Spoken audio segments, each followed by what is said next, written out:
Hey everybody, Mick Prince and Wayne Hartle here. We're going to discuss the PY 2021 Operations Manual Summary of Significant Changes. We're just going to go through the document. I'm not going to read to everybody, but when we see something of significance, we're going to go ahead and mention it. We'll start with section 1, the program overview. Mention that. We did add some language here regarding central air conditioning. We added some language here saying replacements must be ENERGY STAR rated with a minimum SEER of 15, 14 SEER for mobile homes. And then we also added this language here that any LAA that has contractors installing 14 SEERs designed to meet the 15 SEER minimum must include the AHRI engineering report where the measure would be considered a disallowed cost. Yeah, and basically I think there's some 14 SEER equipment that can achieve a 15 SEER, and so we just need to document that.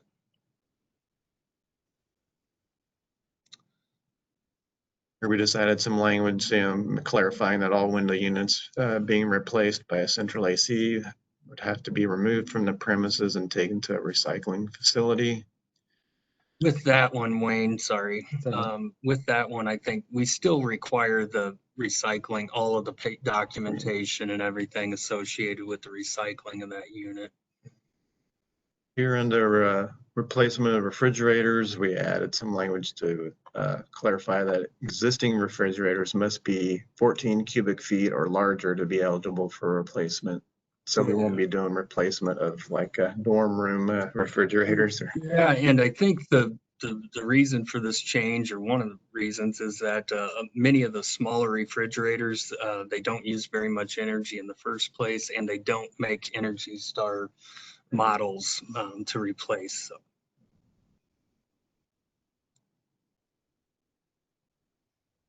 Here we talk about how window and door replacement under air sealing can only be done with using HHS and state funds.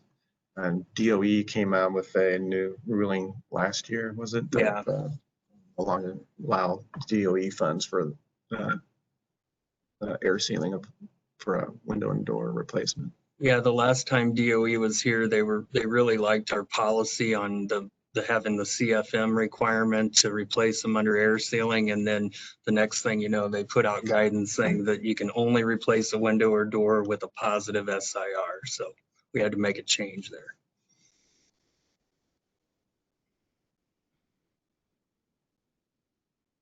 Here we're just saying if you're during WeatherWorks data entry to make sure you enter the window or door replacement as an air sealing measure and not a retrofit. Yeah, so you can run it as a retrofit, obviously. If we get a positive SIR, it can be done there. If we don't get the positive SIR and we've met the requirements to do that under air sealing, then we need to go ahead and enter it as an air sealing measure. We just wanted to make clear that we do expect for all mechanicals, basically furnace, AC, water heater, refrigerators, that we need the serial number, model number, and manufacturer date and manufacturer. So that should be included in all assessments, regardless of whether these are being called for a replacement or not. So it allows us, like when we're doing desk audits, we can verify the age if it's been called for a replacement, or we can identify if they missed the opportunity for a replacement. Here we added some language just to talk about using a common sense approach when doing assessments and calling for measures. Assessors need to use sound judgment in selecting retrofits. Just because a measure meets HHS or state funding allowances does not mean those measures should automatically be called for. Yeah, and I just think that we created the braided funding rules to create an avenue to be able to replace some of these appliances. Before, with the SIR requirement, you know, there were just times where we would come and the water heater was completely, you know, basically not functioning, and there was no mechanism to replace it. So, like I said, just because you can replace it doesn't mean you have to. If there's a 10-year-old water heater and it's in great shape and working fine, you don't feel like you have to replace that. Okay, now we're in section 2, program eligibility and benefits. Here we added, so it's like a over a page to the discussion on the eligibility. This is all related to applicant eligibility, being a citizen or a qualified alien, and all the different requirements for that. And it's basically, it's straight out of the LIHEAP definition in their manual, just to be consistent. I was going to say, we just wanted to have both manuals consistent when possible. Income eligibility, we updated the income eligibility guideline table. Obviously, that changes every year. Here, we're talking about, and we've made a change in terms of the maximum of labor and material per funding source. It was 7,500 per funding source. Now it's 8,000. And when you're using up to 2 funding sources, then it can spend up to 16,000. Yeah, and I was just going to say, Wayne, we didn't touch the health and safety cap or the incidental repair. Seems like very few agencies use incidental repair. They usually model it in the retrofit itself. Health and safety, we weren't really bumping up against the limit, especially on graded funding jobs. And so we didn't feel there was a need to increase that.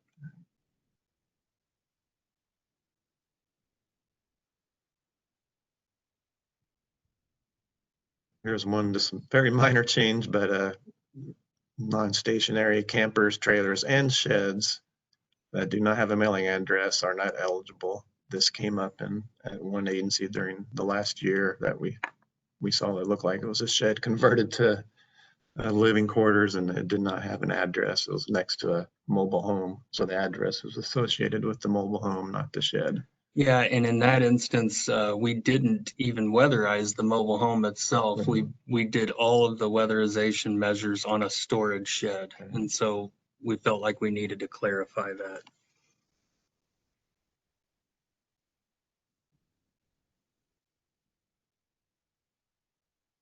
Here we added some language just to talk about trying to maximize spending of DOE funds. And I know we state this elsewhere in the manual, but we just want to make clear that we want to spend as much DOE funds, spend them first when possible.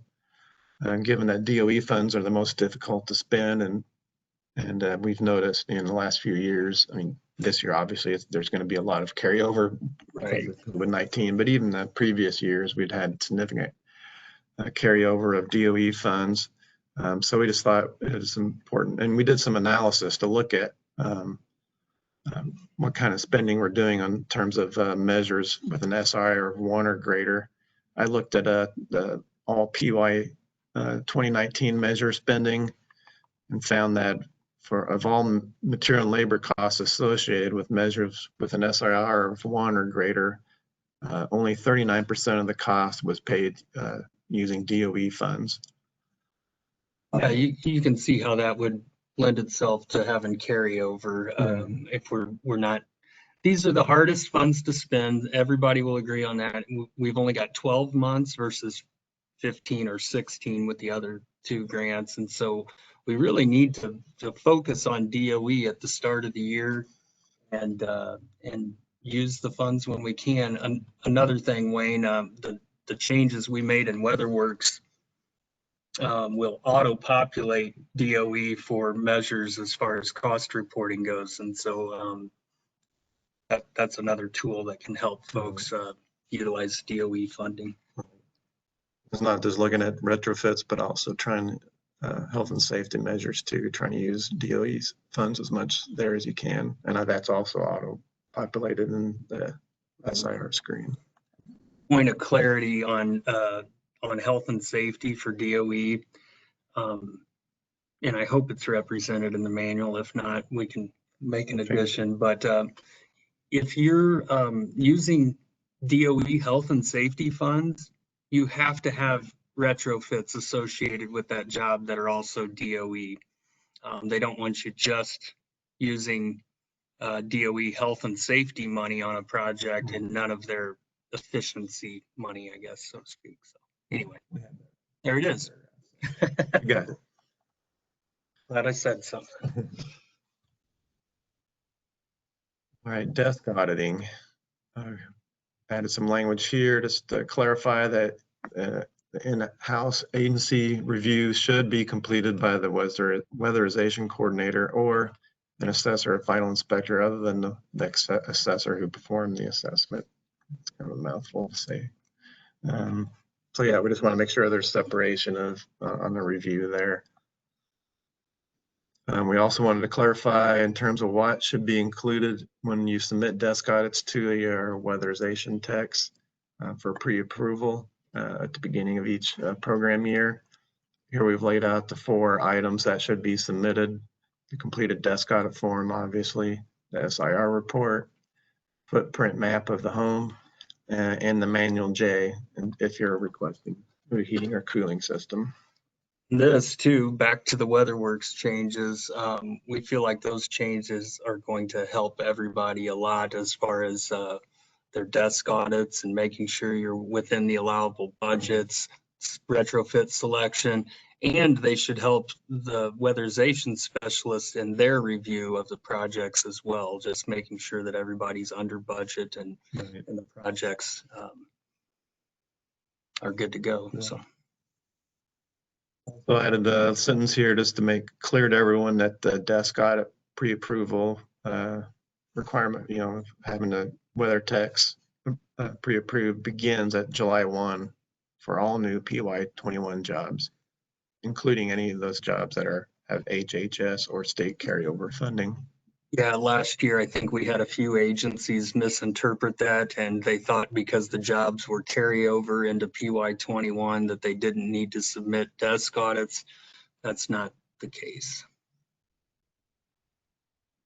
All right, and then we also just wanted to make clear that state techs will, even after they've given self-review status to agencies, they will still perform random desk audits on their own throughout the remainder of the year, just to ensure compliance is continuing throughout the program year.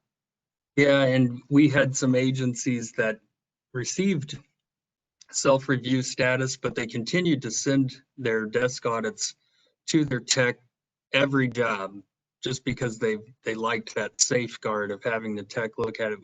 We talked about this last year too. We just don't have the manpower to continue doing those desk audits on every project throughout the course of the year. So anyway, just wanted to make that clear.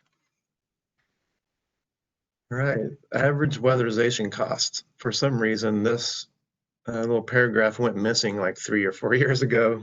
It used to always be in the manual, but for some reason hadn't been the last few years. So we added this back in just to make clear what the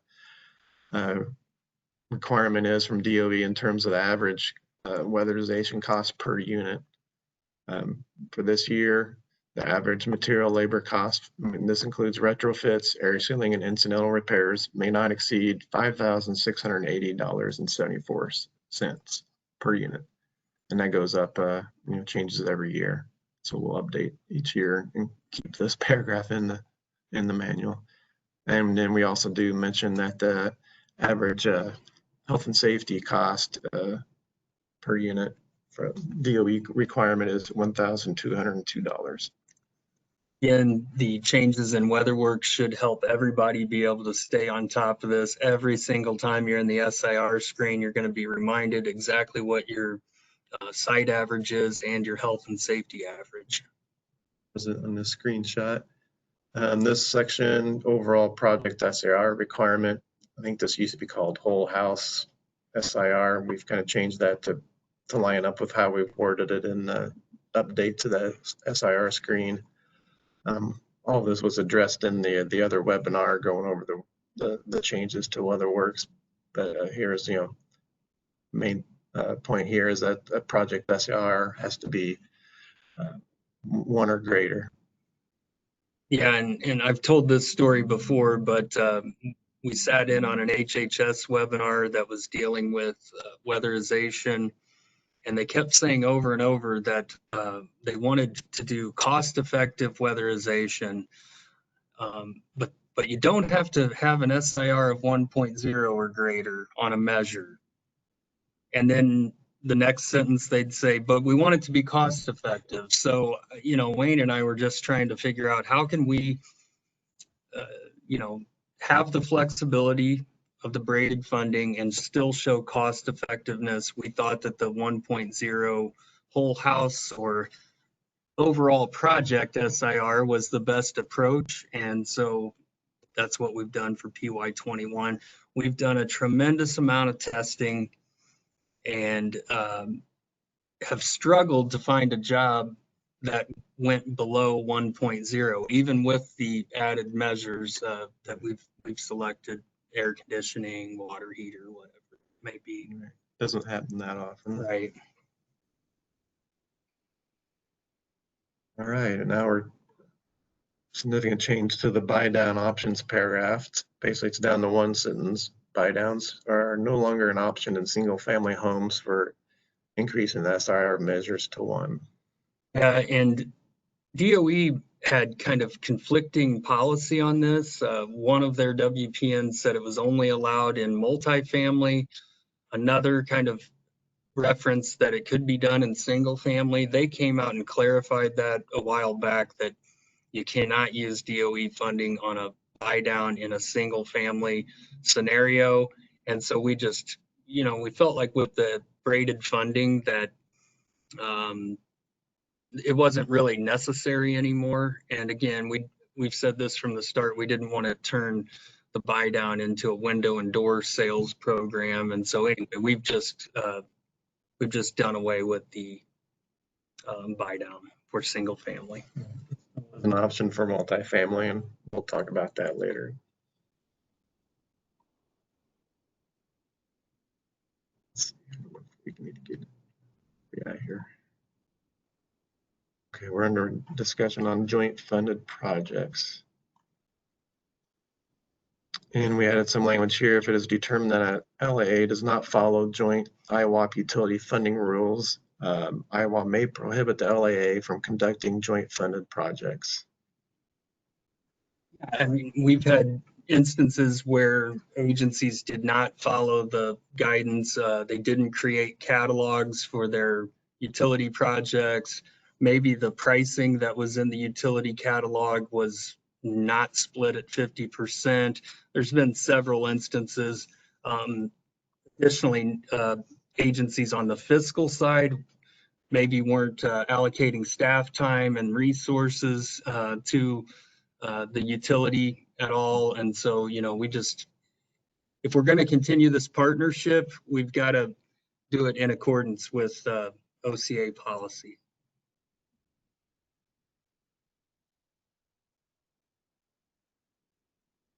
Under incidental repair measures, let's see, in some instances, duct sealing could also be considered health and safety if the work is being done to alleviate a combustion safety issue due to duct pressure imbalance. So just to clarify that it doesn't always have to be incidental. The IHWAP 80% efficiency heating system waiver process, it used to be just a mechanical cost waiver, I think is what it was called. We've changed that since, and for IHWAP at least, there is no mechanical cost waiver. There is still one available in the furnace assistance program. Right, and we were just clarifying the language was still kind of murky in here with respect to cost waivers, and so we just wanted to, right. Our appliance repairs replacement liner installed for a new water heater would be an incidental repair, or the cost would be included in the SIR calculation for the water heater retrofit. Again, that was just clarifying. Those costs can be categorized a couple different ways there. And our historic preservation for the section 106. I think we just corrected the address and added a link to if people wanted more information on the section 106 review process. All right, this is just in the forms and exhibits part of the section. In each section we added this HHS state funding allowance table. It's the same one you can get that the training center has in those laminated little cheat sheets. So we just decided to keep having it in the manual too. Yeah, and I think we did make some updates to this, and the training center is going to print out some new cheat sheets. Yes. I don't know I forget what Lori calls them. And yeah, the only changes I think were made were down here in the the funding at the 8,000 now, and we have the correct average cost per unit for DOE. Nothing else I don't think has changed in the table at this point. All right, now we're in section 3, your hazardous conditions and notification. We let's see, building structure and roofing. We added full roof replacement is no longer allowed with any IHWAP funding source. Yeah, and we put out language about that last year in an OCA broadcast. Again, I think that came from the same webinar with HHS where they made clarification that they did not, they would not allow full roof replacement as a weatherization measure. And so we've just done away with it with all 3 funding sources.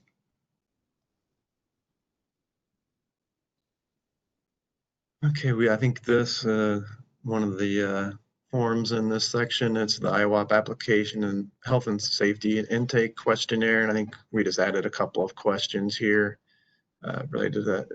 Is anyone in that home experiencing health issues that would inhibit work from being conducted? This is kind of related to, we had similar questions in the COVID-19 guidance where we had a similar type survey question. Section 4 on intake. Here we're talking about prioritization. Here we added some language on talking about the prioritization by county, that this should be based on percentage allocation by county that is utilized in determining LAA budgets. So the number of jobs completed in a year in each county should be similar to what they is shown in their index of need for each county. Yeah, and I think Ben used to put out the budgets with each county had its own budget, but it's been some amount of years now that where he's quit doing that, but there's an expectation that the funds will be spent that same methodology. We're not saying it has to be exact split that way, but it's got to be, it should be in the ballpark in terms of that. And I think the index of need is not, it's only updated like every 10 years, right? I think so. Prioritizing the waiting list. Okay, so we added another option for prioritization, and this is the approach that OCA plans to require when we have our new WeatherWorks system completed in the next couple of years. And this will be for LAAs to prioritize their waiting list and then take applications based on this prioritized waiting list. So this would eliminate having approved applications sitting around for over a year and then have to get redetermination. Right, and this is really the way DOE expects waiting lists to be handled. They expect you to insert people of higher priority into those waiting lists, and I think you've got a tool that we're going to send out to a spreadsheet that they can use that will assist in this as well. Yep, we'll probably get to it next. It's down here in this where it's got the link to where we're going to have all the forms and spreadsheets and things, tools we have that are going to be available. They'll be here, and then include this spreadsheet I developed for the waiting list. While you're talking about forms, Wayne, the plan is to have fillable PDF forms for basically everything that's represented in the client file, or every form that you see in the manual, Right. we're going to have as a fillable PDF. That's in the works. Hopefully we'll have that done early next program year. Yep. Under key points on the prioritization, one clarification is on light heat furnace assistant clients. They are to be placed at the bottom of your IHWAP waiting list. They should not be inserted to the top automatically, just because they come from the furnace assistance program. Yeah, and I mean, I think this has happened for years where people get a light heat furnace and then they just leapfrog everybody in weatherization, and we weatherize that home in that year. That's not the way DOE prioritization works. And anyway, we're just making that point. All right, now we're in section 6, work authorization. Here we got under redetermination. So after one year has elapsed since application's been approved, you have to do a redetermination on the income to make sure they're still qualified. We've added some language to say if it's been 2 years since the application was approved, then the weatherization has still not begun, and a new application would be required. Yeah, and the logic there is a lot can change in the home in 2 years, and hopefully we don't have apps in this situation, especially if you've got a proper waiting list. But if we do get to that 2-year point, we need to redo the whole app. Right. Okay, we had some language here with all jobs with DOE funding must have all weatherization work completed by June 15th and have final inspection and any callbacks done by June 30th. I think this is something we would need to discuss, because it's an issue with WeatherWorks when it's not completed. It creates a reporting nightmare for us, for DOE reporting, and so we're just gonna, we've already got a 15-day, limit from the end of work to when the final inspection has to be completed. So we selected the 15th as the day when the hammer stops swinging. That's what Ben always says. But anyway, that's just one change this year. Let's get those, go on to section 7, program requirements. Okay, for the training and certification program, TCP, we've added some new language that's starting in PY21. IHWAP is going to require all potential TCP students to take and pass the Building Performance Institute's Building Science Principles Certificate prior to enrolling in TCP. We think this is an excellent class, an introductory class for someone who's going into the weatherization. I took this class when I started with weatherization about 3 years ago. It's all online. It's something you can do on your own time, and it's a good introduction. Yeah. And we're going to require this, that they have to provide their certification to the training center before they can start the TCP class. Yeah, my advice would be that new hires know this right up front, that passing this is a condition of employment, and obviously passing the TCP courses should be a condition of employment as well.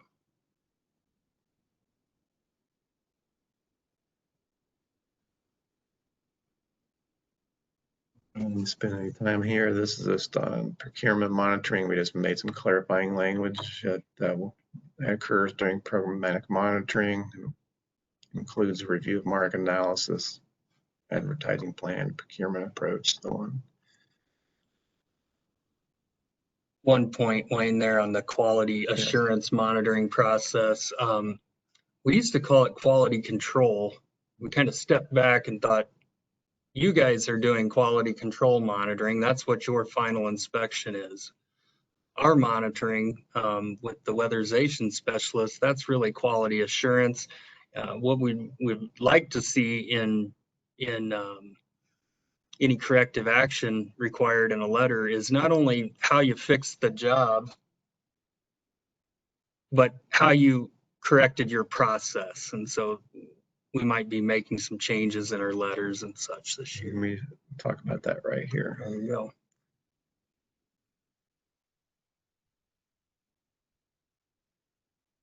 Right, here we added a new section here talking about assessing the overall health of LAA weatherization programs. So beginning in PY 21, OCA is going to conduct an annual agency assessment. We're calling it the IHWAP scorecard. And it's basically to measure the overall health of the LAA's weatherization program. And it's based on several factors. We'll look at production and funding expenditures. We look at the weatherization program and overall agency staffing capabilities. And then we also look at the monitoring. We look at programmatic, quality assurance, and fiscal monitoring. And we use all those factors to come up with a score for each agency. Yeah, I think it says there that, you know, eventually, if an agency is falling behind or below where they should be on this scorecard, that we could potentially solicit an alternate provider for weatherization services. I want to make it clear, we're not looking at pulling the rug out from underneath any agency. We're going to continue to work with agencies and help agencies that are struggling. This is just a tool to kind of help us identify which agencies to look at a little closer, and then it's not going to be a definite. We have to. No, and then another thing that we're looking at doing is technical assistance plans, kind of in alignment with what they do in CSBG. But if we see an agency struggling, you know, we're probably going to move towards a technical assistance plan. Basically outline the deficiencies, and then the agencies will tell us, you know, their plan on how they expect to fix any of the deficiencies, and a timeline, who's responsible for correcting the issues, things like that.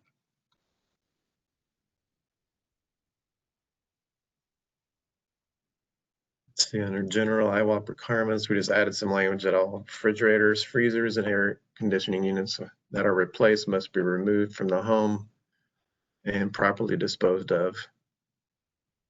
I guess pretty much just to be consistent with the standards.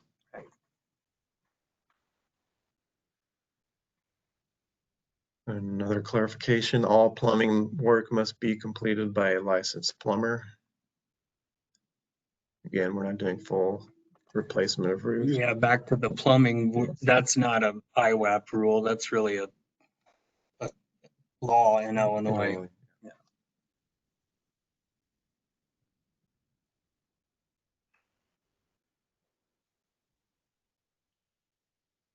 Just added a little language here on the disregard for IHWAP policy that LAA should include language in their contracts with contractors to make sure they are aware that they could be prohibited from participating in the program if DCEO finds that the contractor has egregiously disregarded IHWAP policy.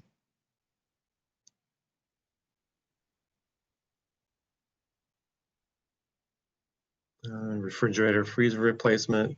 This is again, I think, just to be consistent with the standards. Refrigerators and freezers located within the thermal boundary of the home are eligible for replacement. Yeah, and I think the field standards actually said refrigerators only, or refrigerators. Anyway, it's both refrigerators and freezers. This is largely due to the fact that the manufacturers don't warranty them when they're outside of the thermal boundary. Right. They're not intended to be used in a garage. Moving on. And under deferral walkaway policy, let's see, what did we add? Oh yes, we want to start systematically tracking deferrals. So we're asking each agency to maintain a spreadsheet that tracks all projects that have been deferred. Includes information on the reason for deferral and such. And then we've got a template of a spreadsheet for agencies to use that we'll make available on SharePoint. Yeah, this has really become like a hot button issue throughout the nation, trying to find ways to alleviate deferrals and other funding sources, but WeatherWorks doesn't really do a good job of tracking them at all. And so, you know, we have to come up with another process that can work. And I know some agencies are already utilizing a tool doing this, but it's just something we're being asked from either NASCAS, DOE, whomever, you know, how are we tracking this? And we don't have a good response right now. When we get our new system developed sometime this century, hopefully this will be within the system. All right. What are we under here? Under health and safety plan, we just added some things. Here we go. Just added to make clear that health and safety plans and confined space plans, that they need to have those, and because that's something we've noticed during our programmatic reviews in the last year, that some agencies didn't have these. Yeah, and again, this is really an OSHA requirement, but we need to make sure that LAAs have those. You should also flow down. Really, you guys need to make sure that your contractors have those as well. So. All right, this is the lead hazard pre-renovation letter sample. We just made some updates. We found an updated version of this in some EPA booklet. This is the air conditioning cooling medical condition verification form. It's something that we've had this in existence in the client file. It's just we didn't have it in the manual, so we decided to include it. Right. Again, this will eventually have this as a fillable PDF as well as all the other forms. Under section 9 in the final and in progress inspections, we make reference to a client survey. We also made reference to it at the assessment, but really it's something that should only be done at the final inspection. So we make a reference to it, but we didn't really have a survey. So we've developed one. We've received one that an agency was using, kind of reworked it somewhat, and developed a survey that agencies can use. Yeah, we didn't invent this form. This was basically being used by an LAA. Right. We kind of reworked it and made it something that we thought would work for the whole network. It's got a client satisfaction part, and then it's a needs assessment. Right. So it could be used, you know, by your CSBG right. folks or whomever could use some of this information as well.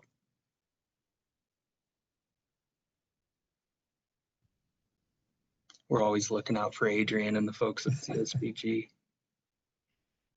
We just made some updates here on the checklist, the client file checklist. The one we had the checklist within in the text of this section, and then we have in the exhibits part, we have the 6 tab and 5 tab, and there wasn't always consistency in terms of order, and a couple things were missing. So just making sure we're consistent there. Yeah, and it's important. We see this every year in monitoring, where an agency will be in the next program year and they're using an outdated checklist for their client files. So make sure at the start of the year you start using the new client file checklist.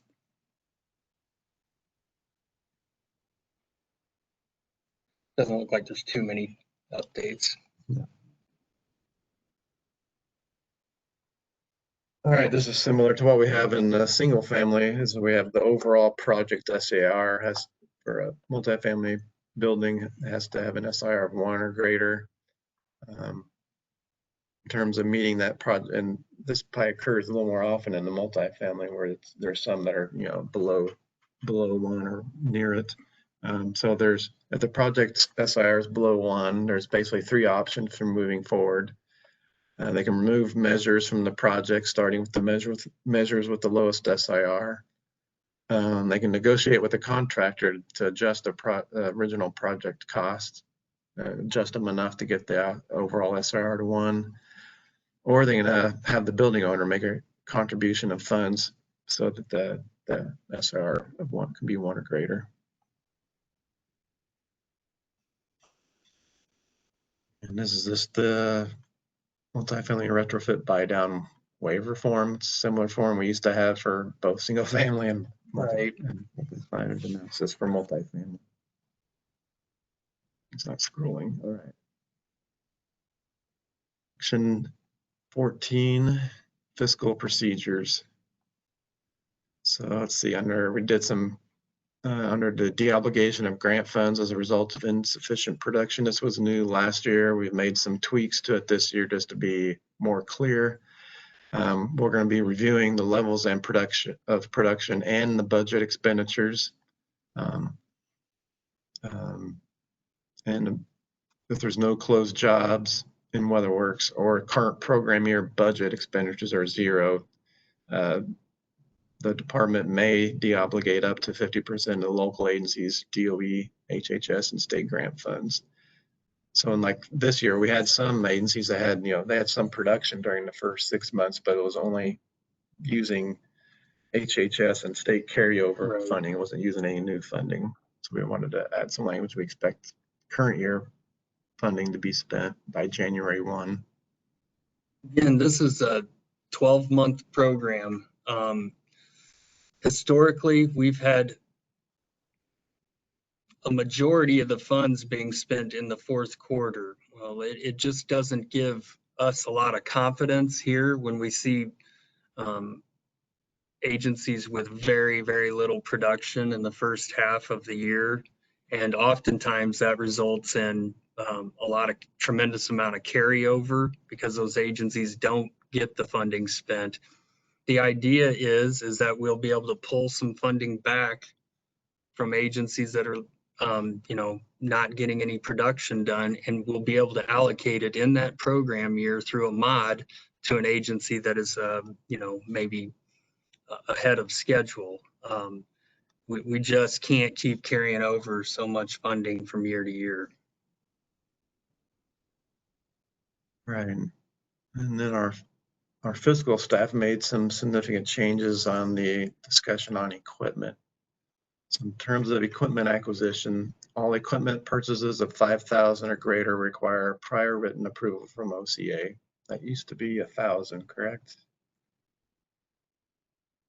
So I think we tried to get in consistent with 2 CFR. That's right. Yeah. Then they have language here in bold. The IHWAP program does not allow for shared ownership of grant-funded property and equipment. And they've added a equipment acquisition pre-approval form that must be submitted to the weatherization specialist for review and approval prior to purchase. And again, that's for any equipment of $5,000 or greater. Let's see, equipment tracking must also include detailed information regarding the transfer, disposal of equipment purchased. Yeah, again, this goes back to fiscal monitoring, where there's been agencies that still have equipment on the books that may have been transferred, other agencies that received transferred equipment that had never made it onto their tracking spreadsheet. And so we're just trying to clean up that process a little bit. Again, with the equipment disposition, I think that's below actually, Wayne. We're trying to clean that up and really make it more clear to the LAAs how to get rid of your equipment. It's something that our fiscal monitors are really looking at closely. When we go to the agencies. Let's see. Yeah, here we're talking about equipment disposition. Let's see, they had language here.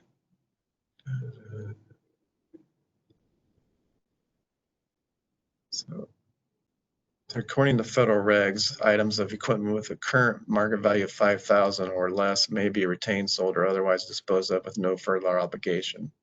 However, OCA policy is that any funds collected for equipment sold with a value of $500 or more must be returned to the program at the local agency from which it was purchased. So basically, you can't sell a car for $5,000 and just keep the funding as agency funds. We expect that if you sold a piece of equipment, that you would put those earnings towards the next piece of equipment you needed. Make sense, Wayne? Yeah. Okay. Yeah. Okay, and then here it talks about the options for disposition and they're in priority order. They've laid them out here. Trade in for a new IHWAP equipment. Again, here you'll have to submit an authorization for disposition of property form. And then proceeds received from the trade-in shall keep their original federal identity. That's a key point. Second option is offer for transfer to other LAAs in the IHWAP network. Here you'll send an email to your weatherization specialist and the DCEO weatherization manager just to notify them, and then they'll send out a broadcast to the network to see if there's anyone interested. Third option is a public auction. Again, you submit the authorization for disposition of property form. LAA must ensure that proper public notification is given.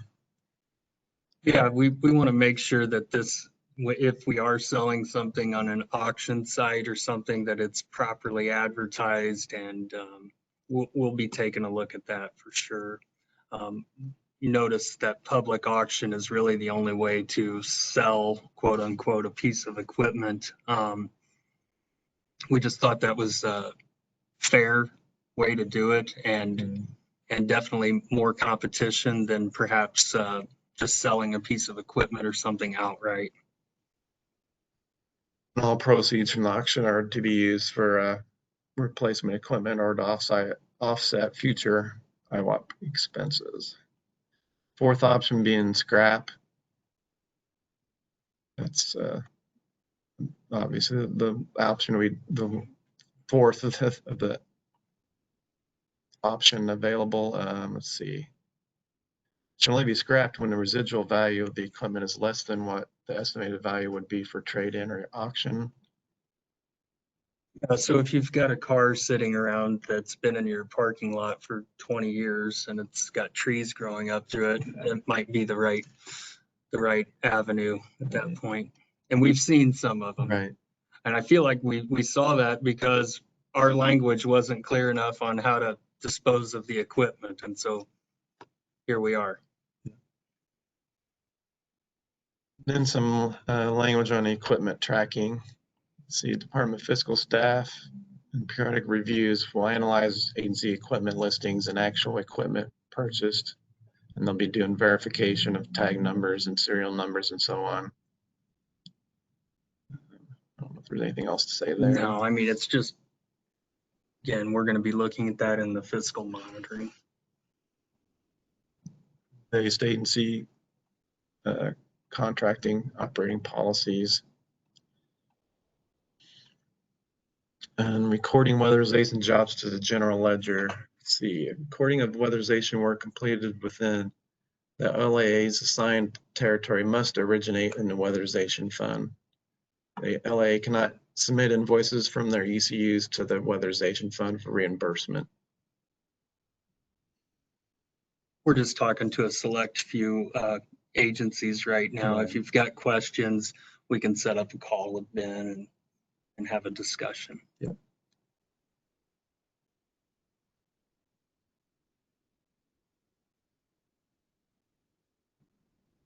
That.